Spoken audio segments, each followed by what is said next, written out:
지식과 지혜로 내 삶을 풍요롭게 만드는 내 손의 도서관입니다. 오늘은 조선 왕조 500년사 속에서 알려지지 않은 이야기들을 소개하는 노회찬과 함께 읽는 조선 왕조실록이라는 책을 소개합니다.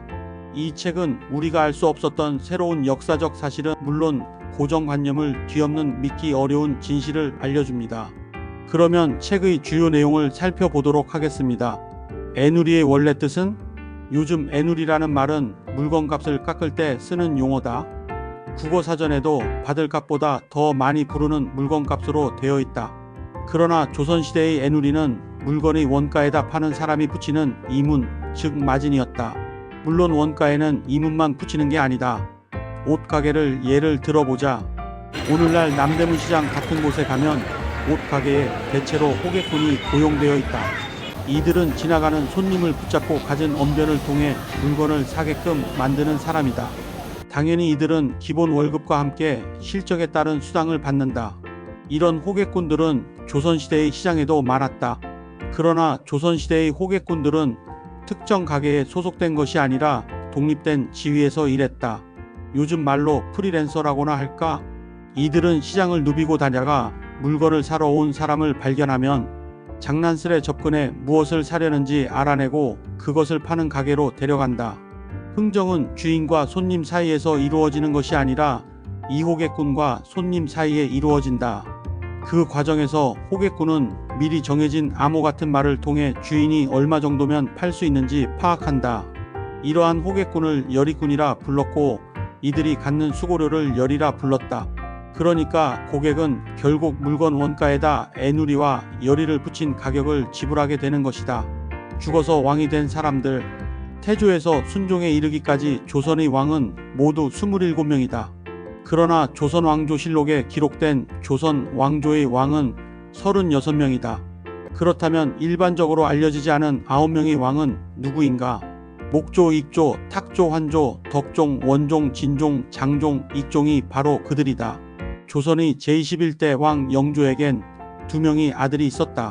맏아들인 효장세자는 1728년 9살의 나이로 병에 걸려 죽었다. 그 후 1735년에 태어난 둘째 아들이 바로 뒷날 사도세자로 유명한 장원세자였다.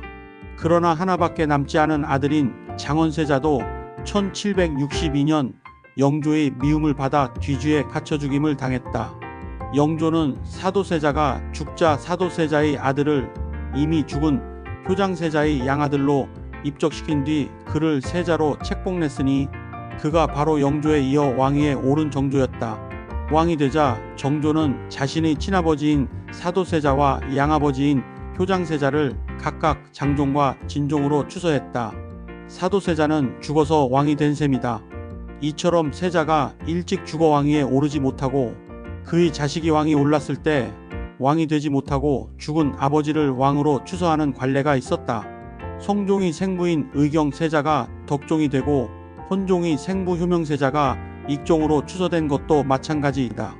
이와 달리 세자의 핏줄이 아니면서 왕위에 오를 경우 그의 생부는 대원군으로 봉해졌다. 연산군 때 공무원은 말조심 팻말을 목에 걸었다. 연산군이 상식을 뛰어넘고 윤리를 파괴하는 악행을 계속하자 여기저기서 왕을 비방하는 말이 많았다. 고금의 모든 독재자들의 공통점 가운데 하나는 건전한 비판조차 싫어하는 것인데 연산군도 예외가 아니었다. 1505년 1월 12일 연산군 일기에 나와 있는 연산군의 지시를 보자 왕에 관한 일은 입으로 말할 수 없다. 그러나 이따금 변변치 못한 무리가 있어 자주 불온한 말을 내니 징계하지 않을 수 없다. 앞으로 이러한 자가 있거든 당사자는 마디 내어 베어 죽이고 부자 형제는 참형에 처하고 같은 성이나 다른 성을 가진 사촌은 남녀를 가리지 말고 모두 곤장형에 처하며 온 가족을 변방으로 내쫓아라. 그러나 이런 명령으로도 사람들의 입을 막을 수는 없었던 모양이다. 얼마 뒤인 1월 29일에는 그동안 내시들에게 채웠던 팻말을 조정에 드나드는 관리들에게도 차게 했다. 이름하여 신원패이었다. 이 신원패는 어떤 말이 새겨져 있었을까? 입은 활을 가져오는 문이요. 혀는 내 몸을 베는 칼이니 입을 다물고 혀를 깊이 간직하면 몸이 편안해 곳곳이 안온하리라. 안마를 세게 해 반역자가 된 시녀. 태조 이성계의 아들 이방원은 형제들 사이의 치열한 왕권 쟁탈 싸움을 통해 왕위에 올랐다. 그러나 태종 이방원은 그의 나이 51살에 셋째 아들 충녕군에게 왕위를 넘겨주었으니 그가 바로 세종이다. 그런데 태종은 왜 아직 건장한 나이에 서둘러 왕위를 세종에게 넘겨준 것일까? 그것은 한편으로는 자신의 예기치 못한 갑작스런 사고에 대비하려는 뜻이었으며, 다른 한편으로는 왕위에서 물러나 상황이 자격으로 세종의 왕권을 보강하려는 뜻도 있었다. 이에 따라 현직에서 물러난 상황태종은 세종이 집권 초기에 각종 국사에 관여하고 영향력을 행사했다. 그런데 아직 이빨이 빠지지 않은 이 늙은 호랑이에게 대들었던 사람이 있었으니 장미라는 예쁜 이름의 시녀였다.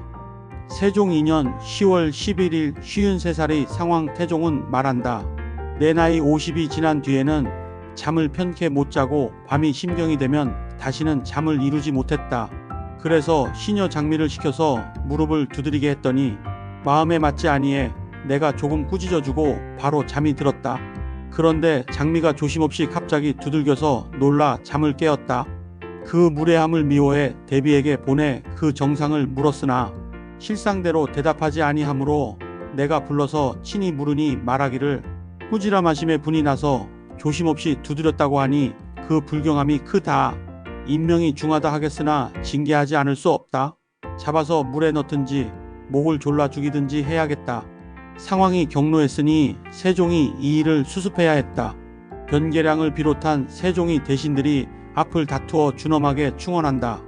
장미가 저지른 죄는 반역으로 논해야 할 것이니 마땅히 세정승과 함께 국문의 사형에 처해야 할 것입니다. 안마를 세게 했으니 반역이요. 영의정, 좌의정, 우의정, 세정승이 몸소 신문해야 한다는 것이다. 23살의 세종은 다소 침착한 편이었다.